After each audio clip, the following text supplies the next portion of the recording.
গল্পের নাম চোখ আলা ছায়া। বর্ষার রাত, বিদ্যুৎ নেই, চারপাশে শুধু ঝিকিঝিকি পোকার শব্দ আর বৃষ্টির টুপটাপ আওয়াজ। আরিফ গ্রামের শেষ প্রান্তের পুরনো পুকুর পাড় দিয়ে ফিরছিল। এই রাস্তা লোকেরা এড়িয়ে চলে। শোনা যায় এখানে রাতে চোখ আলা ছায়া দেখা যায়। আপনারা দেখছেন দ্য ব্লগার ম্যান। ভ্রমণ, দৈনন্দিন জীবন আর মজার অভিজ্ঞতার গল্প পেতে এখনই চ্যানেলটি সাবস্ক্রাইব করুন। আপনাদের একটি সাবস্ক্রাইব আমাদের এগিয়ে যাওয়ার অনুপ্রেরণা। বেল আইকনে ক্লিক করতে ভুলবেন না, যেন নতুন ভিডিওর নোটিফিকেশন সবার আগে পান। আপনাদের ভালোবাসাই আমাদের শক্তি। ধন্যবাদ দ্য ব্লগার ম্যানের সঙ্গে থাকার জন্যে। আরিফ এসব কুসংস্কারে বিশ্বাস করতো না, কিন্তু হঠাৎ পিছন থেকে এক ঠান্ডা বাতাস এসে তার ঘাড়ে লাগলো। সে ঘুরে দাঁড়াতেই দেখল কাদায় ভিজে থাকা একটি মানুষের মতো অবয়ব, কিন্তু মুখ নেই, শুধু দুটি লাল জ্বলজ্বলে চোখ। আরিফ দৌড় দিল, কিন্তু যতই সে দৌড়ায় সেই ছায়া তার সাথে ছায়ার মতো লেগে থাকে। পুকুরের পাশে এসে তার পা কাদায় আটকে গেল। তখনই সেই ছায়া ধীরে ধীরে হাত বাড়িয়ে দিল, আর তার ঠান্ডা ভেজা আঙুলগুলো আরিফের কাঁধ ছুঁয়েই মিলিয়ে গেল।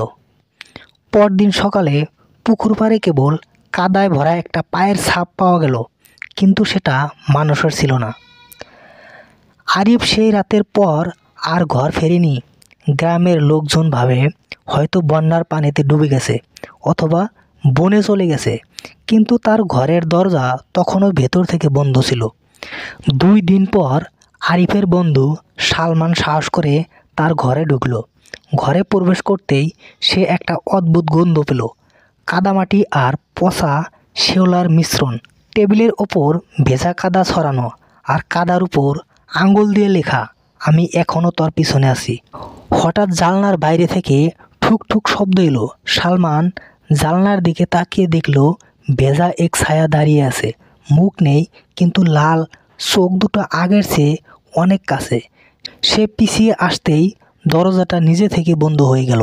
বাইরে বৃষ্টি শুরু হলো, আর ঘরের ভিতরে সালমান কেবল শুনতে পেল ধীরে ধীরে এগিয়ে আসা ভেজা পায়ের শব্দ। সালমান ভয়ে ঘরের কোণে সরে গেল। ভেজা পায়ের শব্দ থেমে গেল তার একদম সামনে, কিন্তু কাউকে দেখা গেল না। হঠাৎ লাল চোখ দুটো যেন অন্ধকারের ভিতর ভেসে উঠল। একটা ফিসফিসে কণ্ঠস্বর বলল, আরিফকে আমি ফিরিয়ে নিয়েছি। তুই যদি সত্যি জানতে চাস, পুকুরের তলায় আয়। মুহূর্তের মধ্যে বাতাস ঠান্ডা হয়ে গেল, জানলাগুলো কেঁপে উঠল। সালমানের মনে পড়ল বহু বছর আগে এই পুকুরে এক কিশোর ডুবে মারা গিয়েছিল। গ্রামের মানুষ বলতো সে মারা যায়নি, তার দেহ কখনো পাওয়া যায়নি। তারপর থেকে যে কেউ রাতে এই পথে যায় সে চোখালা ছায়ার কবলে পড়ে। সালমান সাহস করে দরজা খুলে বাইরে দৌড় দিল। পুকুরের ধারে এসে দাঁড়াতেই পানি নিজে থেকে ঘুরতে লাগলো, আর ভিতর থেকে ভেজা একটা হাত বেরিয়ে এলো। হাতটা যেন তাকে টেনে নিতে চায়। ঠিক তখনই বজ্রপাত হলো, আর লাল চোখ দুটো পানির ভিতর থেকে তাকিয়ে রইল। তুই তো এবার আমার সাথে আসবি। এরপর সালমানকে কেউ দেখেনি। পুকুরের পাশে শুধু 2 জোড়া ভেজা পায়ের ছাপ রয়ে গেল, একটা বড় আর একটা ছোট।